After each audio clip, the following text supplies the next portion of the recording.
It is hot out there. We look at over towards the Horses Western Store, temperature at 92, humidity at about 48–50%, and northwesterly winds about 8 to 9 miles per hour, up to 11 miles per hour. I-10 looks like it's going along pretty smoothly here on our live Skycam network from the Horseman's Western Store. Have some clouds moving through the area earlier this morning. They broke up, and now we have a little bit of cloud cover, but not too heavy out there. It's mostly sunny skies, really not looking at too much in the way of partly cloudy skies, but you can see, like I said, some of those higher clouds kind of coming through earlier.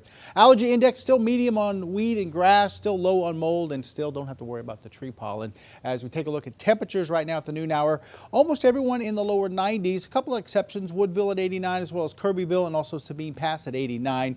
93 in Silsbee, that's the hot spot on the map here at the lunch hour. 90 in Jasper, 91 throughout the Triangle. Beaumont, Orange, and Port Arthur all sitting at about 91 degrees. Let's factor in the humidity, and really not too bad. We're looking at places in the upper 90s for the most part. Beaumont and Jasper in the lower 100s. Most folks around 98, 99. Like I said yesterday, we were looking at anywhere between 101 and 106 at this point. So humidity not quite as bad, at least here at the noon hour, than it was yesterday. So that's some good news.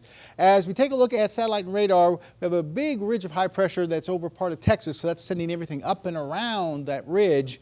And as it does that, you can see thunderstorms moving off towards the east in Kansas. And we're seeing this little disturbance here move through parts of southeastern Louisiana. That's going to continue to track west, so we might catch a couple isolated showers from that late today, and then tomorrow it looks like as it moves towards us, it's mainly going to move into the Gulf, but I think we'll catch the northern edge of that. So we're looking at about a 30, maybe 40% coverage of some rain going into Friday afternoon, Friday evening. So something we're going to be watching for. For today, like I said, we might catch a couple of showers trying to work out of Louisiana back over into southeast Texas here, but don't expect to see too much.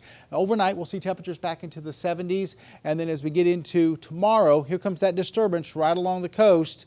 And once again, about 30, maybe 40% coverage as we head into the afternoon tomorrow with some scattered showers, maybe a few isolated thunderstorms or something we'll be watching out for. Light chop out there on the inland lakes and bays. Southwesterly winds at 5 to 10 knots along the coast with seas from 1 to 2 feet. Water temperature 88. We already had our last high tide for the day. That was at 10:11 this morning. Just that late chance of maybe a couple of showers coming in from the east for this evening. South winds at 5 to 10. Highs today will be right there in the lower to middle 90s. And then you just want to take care out there. Make sure you stay hydrated. Take breaks. Make sure you check on their neighbors. Make sure they have their AC on, and also make sure the pets are taken care of out there with lots of water. Basically a repeat of tonight of what we've seen the last several nights. 70s, upper 70s, lower 80s with southwesterly winds at 5 to 10. That ridge of high pressure slowly moving off towards the east a little bit, and that's going to open the door for that little disturbance to come in tomorrow to give us rain chances. And then as we look towards the next 7 days, we'll keep rain chances in the forecast. Nothing too high there, 20–30%. Like I said, maybe tomorrow a little bit higher at 40%, but I went ahead and put 30 on the graphic. And then it's very typical forecast for this time of year. Usually we see about a 20–30% chance of a shower in the afternoons, and we'll see highs right around 92, 93. And that's what we're going to see the next 7 days.